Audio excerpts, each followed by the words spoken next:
gracias. Escuchaba la enumeración y digo, ¿cuánto trabajamos este último año? La verdad que ha sido un equipo muy grande, tanto es así que bueno, el presidente Javier Milei va a agasajarlos a toda la gente que trabajó en esto el miércoles. Vamos a tener una reunión acá en Casa de Gobierno, el presidente va a celebrar, vamos a hacer unas 200 personas, ¿no, Maxi, más o menos? Que hemos trabajado, estamos directamente involucrados. Obviamente es imposible agradecer a todos. Hay, yo diría, dos núcleos fundamentales de este trabajo, que uno es la Secretaría Legal y Técnica de María Ibarzábal, Paula Tadei, Ignacio de la Riva, que han hecho un trabajo absolutamente estupendo. El Ministerio de la Regulación, de alguna manera, fue un poco un coordinador. Maxi Fariña, nuestro secretario de Transformación, tuvo un rol absolutamente pivotal en esto, con todo el equipo del Ministerio. Y, por supuesto, todos los ministros y sus equipos y sus legales y técnicas que realmente hemos podido hacer todas estas concreciones.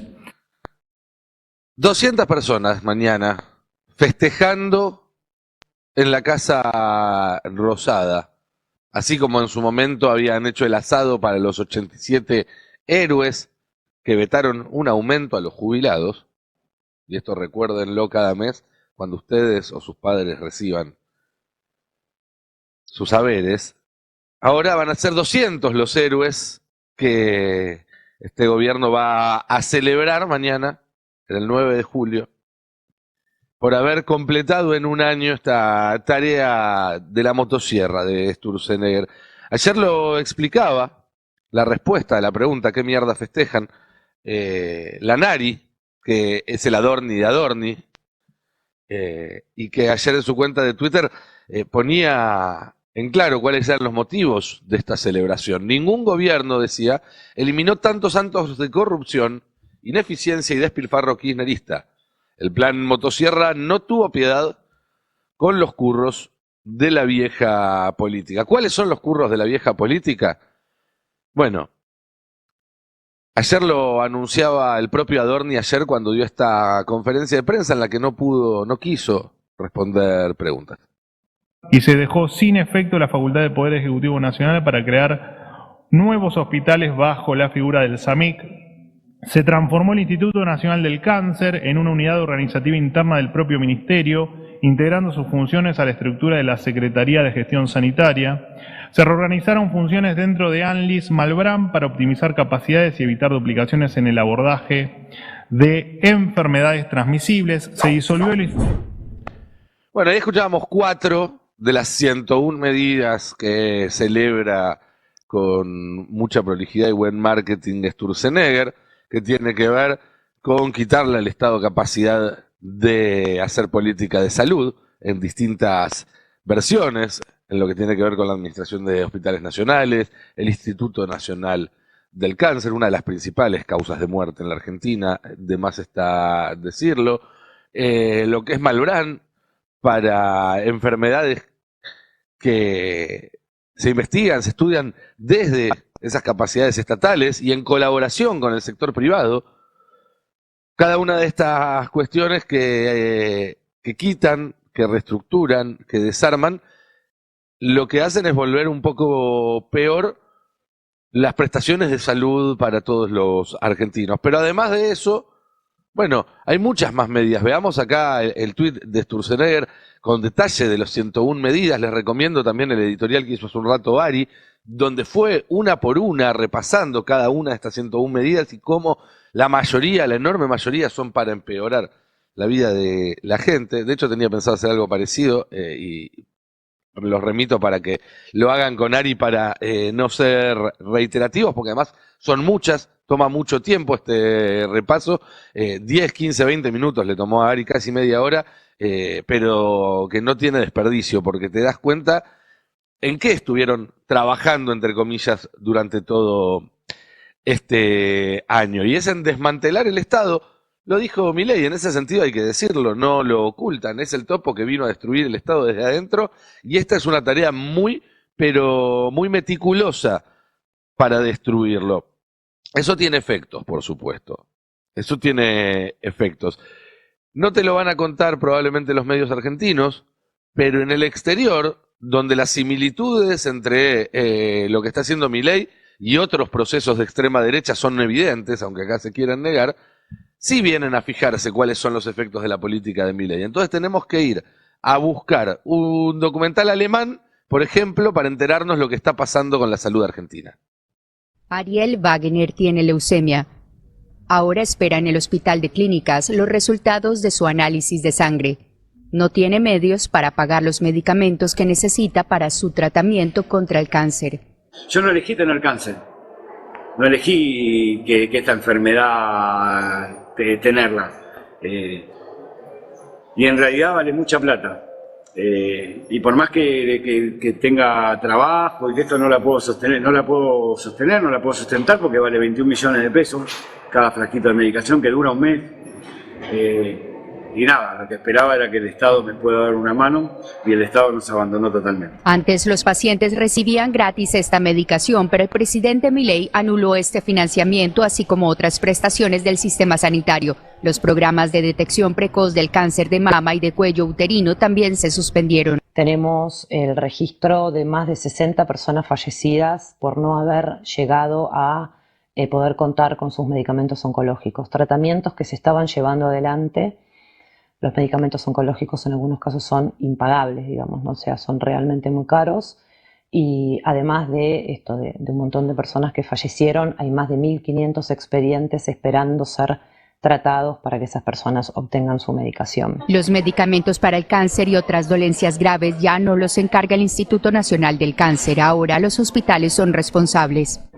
Pero el Instituto Nacional del Cáncer deja de comprar los medicamentos, directamente no los entrega más y eso tuvo que la provincia salir a solventar ese gasto y aumentar el vademecum para poder darle continuidad a los tratamientos de los pacientes oncológicos. Por eso muchos pacientes se encuentran desesperados porque no pueden conseguir ningún medicamento.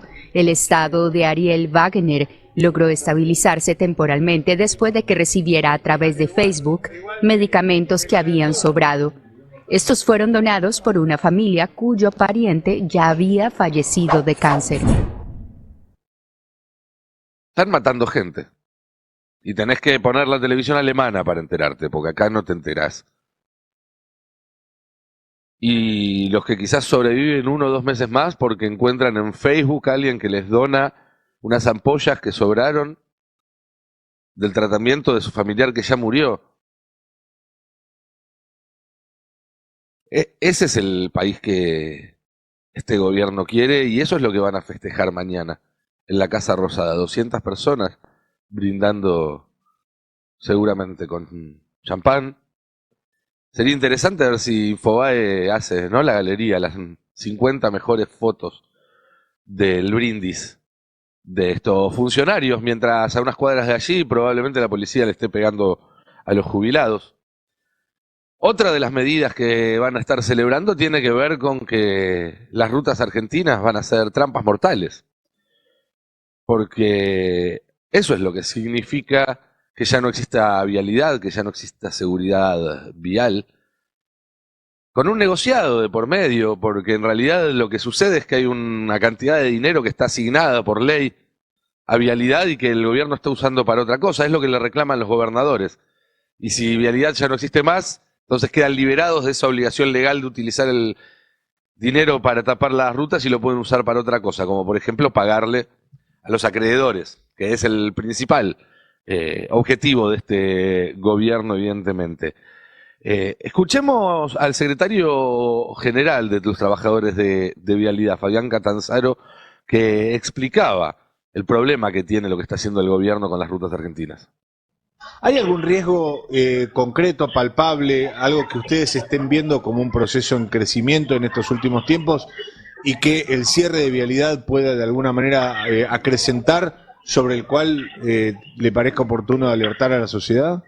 Y claramente, hoy el cierre de vialidad implica profundizar esta falta de atención que hemos tenido en 2 años.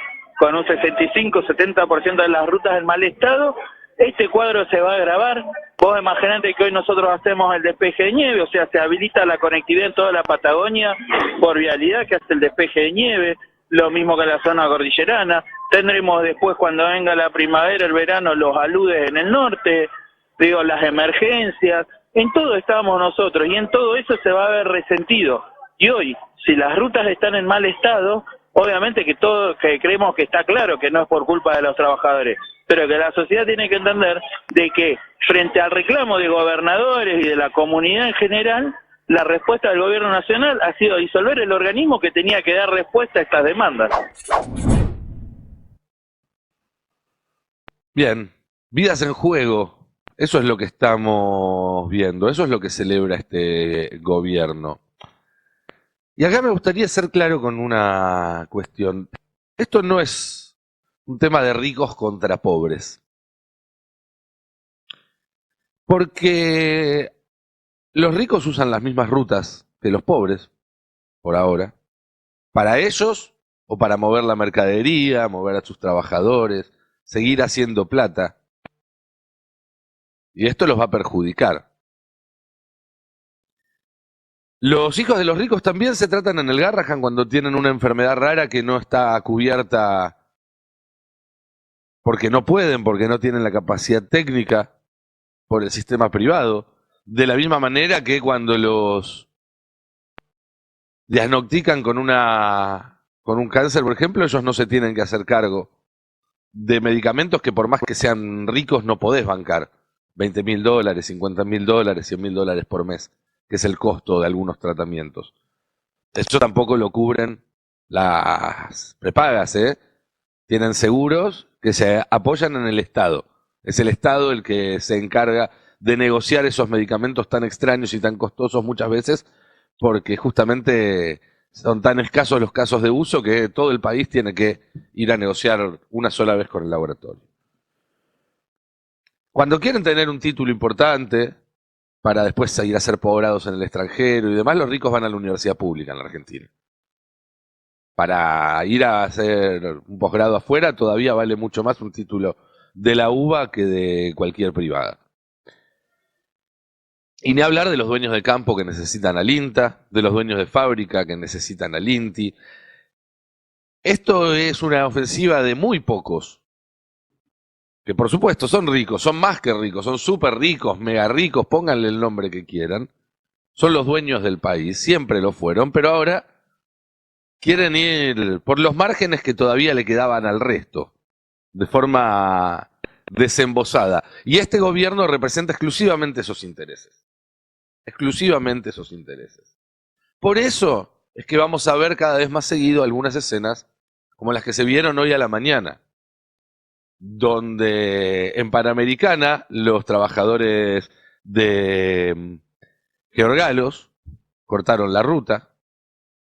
También lo hicieron los trabajadores en otra ruta, en la autopista Buenos Aires-La Plata, de Seco. Tenemos ahí algunas imágenes de la represión de esta mañana.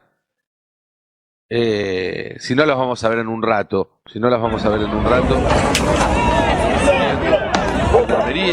Que hoy recibió un nuevo estatuto. El mes pasado había sido la Policía Federal, ¿se acuerdan? Estatutos que refuerzan el perfil de estas fuerzas de seguridad como fuerzas represivas, como fuerzas dedicadas al control de la protesta social. Y digo, van a ser escenas que se van a repetir cada vez más porque se van a repetir cada vez más las protestas de los trabajadores, porque la situación es cada vez más grave, hay cada vez más despidos, hay cada vez más cierres, el sueldo alcanza cada vez para menos. Y porque la única respuesta a eso va a ser la represión. Porque se le sigue complicando al gobierno explicar los casos de corrupción que salen como hongos después de una lluvia. Aparecen el caso Libra por un lado, las valijas por el otro, una denuncia en cada repartición del ANSES del PAMI que hay en el país, las coimas de Karina. Se complica en el Congreso, donde esta semana y la que viene el gobierno puede llegar a recibir algunas muy malas noticias y la única manera que tiene de detenerlo es impedir que se sesione, ya sea apretando a la vicepresidenta para que no convoque a una sesión o mandando a sus diputados a congelar las comisiones o directamente tratando de armar escándalos para levantarlas cuando están en curso. Y ahora hasta los propios voceros del gobierno te reconocen que el Congreso, para Milei, no es nada más y nada menos que un obstáculo. Vamos a ver cómo el gobierno arranca la nueva etapa. Porque mañana, cuando se acaban los superpoderes, Edu, las transformaciones van a tener que seguir, ¿no? Bueno, las reformas imagino pendientes. Que vendrán a través de otras cosas. Exacto. O leyes o decretos, qué sé yo, no sé. Exacto. No sé. La verdad no tengo ni idea cómo seguirá, ¿no? Fundamentalmente leyes. Y ahí el gobierno hoy me parece que está teniendo un problemón. Sí. Después vamos a tener que entrar en el tema del Senado, sí, de lo que viene esta semana, sí, y de lo que posiblemente venga de acá en adelante en el Parlamento, porque lo que se decida en el Senado va a pasar después a la Cámara de Diputados, ¿no? Así es. Estamos hablando de temas jubilaciones, impuesto a los combustibles, ¿no? O emergencia sanitaria en pediatría. Exactamente, pediatría. Y tenés combustibles y ATN. Exacto. No está bien los informado ATN, Feynman, sí, porque jubilaciones ya tiene media sanción, y si pasa en el Senado se convierte en ley. Son 3 proyectos. Uno que tiene que ver con aumentar el bono de 70.000, que está frenado hace más de 1 año y medio, a algo más de 110.000 pesos. Otro que tiene que ver con el 7% que le robaron a los jubilados en enero del 24, cuando acoplaron los 2 sistemas, y el tercero tiene que ver con reabrir la moratoria. Si Villarroel no logra mantener el Congreso cerrado, van a transformarse en ley esta semana. Mañana el gobierno a la noche va a hacer su ceremonia del 9 de julio, otra vez a medianoche. Va a haber muy pocos gobernadores, lo cual también da cuenta de este problema. Y mientras tanto, y en un minuto esto te lo van a explicar en más detalle Fer Alonso y Can Devoto, pero el dólar está recontrapicadísimo. Ayer estuvo casi al borde de tocar los 1.300 pesos. Hace una semana nada más que Caputo se hacía el canchero y decía: compren, campeones. Bueno, y la gente fue a comprar. Escuchemos a Caputo una frase que va a quedar en la historia. Entonces vamos a contestar otra de las estupideces que se han dicho en los últimos días. La otra es esta del dólar, que el dólar se tiene que devaluar porque está muy barato y demás, y ahora voy a seguir con el tema de la cuenta corriente. Hay una cosa que es muy obvia, que es la que dije recién: el dólar flota. Por lo tanto, a cualquiera que le parezca que está barato, agarrar los pesos y comprar. No te la pierdas, campeón. O sea, tenés pesos y el tipo de cambio flota y vos sos el que sabe que está baratísimo y comprá. Bueno, le hicieron caso y ahora el gobierno tiene un flor de problema. En un minutito vamos a estar hablándolo. Pero para terminar con este repaso, quería destacar un video, un momento. Porque cuando el gobierno empieza con problemas, lo que hace es echar la culpa afuera. Y es hablar de golpismo, es hablar de que la oposición política quiere que el gobierno se vaya. Y la verdad es que es sintomático cuando esos rumores los empiezan a desperdigar los propios voceros del gobierno, porque la verdad es que yo no escuché a ningún periodista acá en el Destape, en C5N, en ningún medio crítico, en Futurock, ni nada, diciendo que esto estaba por estallar en estos días. Sí diciendo que estaba muy complicado, sí diciendo que el gobierno demuestra que no importa cuántos dólares entren, siempre le van a faltar, pero los que están empezando a hablar de que esto puede estallar, más no sea para cubrirse, o más no sea para buscar un chivo expiatorio, son los voceros del gobierno. Si no, escucha Fantino. Hoy el dólar fluctúa entre 2 bandas. Fluctúa entre la banda cambiaria y la banda de mandriles que quiere que el gobierno se vaya. Yo hablé con gente del gobierno hoy y del equipo económico. Porque llega un momento que la desinformación es tal, después terminás en no sabiendo y no entendiendo bien si realmente el equivocado sos vos o el mundo mandril golpista esta vez tiene algo de razón. O sea, te hacen perder el sentido de dónde estás parado. Y cuando los tipos te pasan en limpio lo que están viendo, vos decís, y no se puede ser tan hijo de puta. Pero de ahí a instalar, como vienen instalando, que esto explota, y explota, y explota, y explota. Y yo le decía, ¿por qué están instalando esto? Porque se van a pasear en pija en octubre El domingo sale un paseo en Happy para los rivales del gobierno en las elecciones. Y lo saben, tienen los números, lo saben, tienen los números, tienen la data, saben lo que está pasando en las mediciones en las provincias, tienen las data de lo que está pasando incluso en la provincia de Buenos Aires. Bueno, están abriendo el paraguas. ¿Y por qué? Bueno, entre otras cosas, porque no están pudiendo ellos cerrar su propio frente electoral. Y en un minuto también tenemos novedades de eso con Adrián Murano, lo que parecía como un paquete abrochadísimo para que la derecha, por decirlo de alguna forma, vaya encolumnada detrás de La Libertad Avanza con la boleta violeta y demás, está teniendo algunas fricciones. Y por otro lado, el peronismo, donde todo parecía que volaba por los aires hace algunas semanas, y donde sigue habiendo obviamente discusiones y fricciones, sin embargo, está teniendo en los últimos días, en las últimas horas, novedades que indican que aparentemente va a poder lograr un acuerdo de unidad, o como le dicen ahora, de listas que confluyan o de listas que vayan juntas. Ayer hubo una reunión muy importante entre las cabezas de estos tres sectores, de los tres sectores que tienen que terminar de acordar esto. Después hay otros sectores que van a plegarse, que van a acoplarse. Se reunieron Axel Kicillof, Máximo Kirchner y Sergio Massa.